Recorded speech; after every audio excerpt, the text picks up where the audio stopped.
এই ভিডিওতে আমরা গুরুত্বপূর্ণ কিছু ইডিয়ামস এবং ফ্রেজ জানব, যেগুলো আমাদের সেন্টেন্স গঠনের ক্ষেত্রে এবং রেগুলার কথোপকথনের ক্ষেত্রে খুবই কাজে লাগে। তো চলুন আজকের এই ভিডিও শুরু করা যাক। অ্যাক্ট ফর মানে পক্ষে কাজ করা। সাহেব will act for the madam. সাহেব ম্যাডামের জন্য কাজ করবে। ক্যারি অন মানে হলো চালিয়ে যাওয়া। ক্যারি অন ইয়োর জব, তোমার চাকরি চালিয়ে যাও।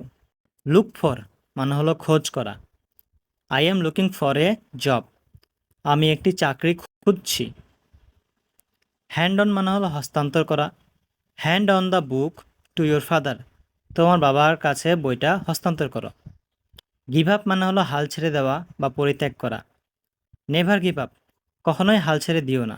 মেক আপ মানে হলো ক্ষতিপূরণ করা। Who will make up the loss, এই লসটা কে মেক আপ করবে বা ক্ষতিপূরণ করবে। ডু অন মানে পরিধান করা। ডু অন ইয়োর শার্ট, তোমার শার্টটি পরিধান করো।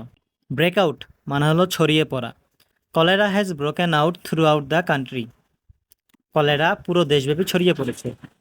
কিপ অ্যাওয়ে মানে দূরে থাকা বা রাখা। Keep your self away from অ্যাভিল company, নিজেকে খারাপ সঙ্গ থেকে দূরে রাখো। আফটার অল মানে হচ্ছে মোটের উপর। He is after all an honest man, সে মোটের উপর একজন ভালো মানুষ।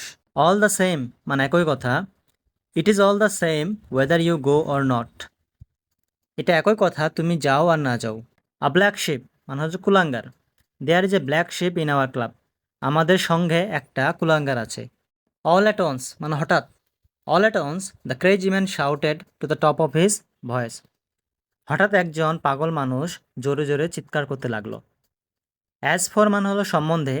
অ্যাজ ফর মাইসেলফ আমার সম্বন্ধে, আই অ্যাম ইনোসেন্ট আমি নির্দোষ। অ্যাজ টু মানে হলো বিষয়ে। We decided as to where to go for a walk, আমরা এই বিষয়ে সিদ্ধান্ত নিলাম যে আমরা কোথায় হাঁটতে যাব। অ্যাট ডেড অফ নাইট মানে গভীর রাতে। The boy came home at a dead of night, বালকটি গভীর রাতে বাড়ি ফিরে আসলো। অ্যাট ইজ মানে শান্তিতে বা আরামে। আ মান who has enemies can not live at is, একজন মানুষ যার শত্রু আছে সে শান্তিতে বা আরামে ঘুমাতে পারে না। অ্যাট দি 11th আওয়ার মানে হলো শেষ সময়ে। He reached the station at the 11th hour, সে শেষ সময়ে স্টেশনে গিয়ে পৌঁছালো। অ্যাট এ ড্যাগার্স ড্রন মানে হলো শত্রুভাবাপন্ন। Two brothers are at a daggers drawn with each other, দুই ভাই একে অপরের সাথে শত্রুভাবাপন্ন অবস্থায় আছে।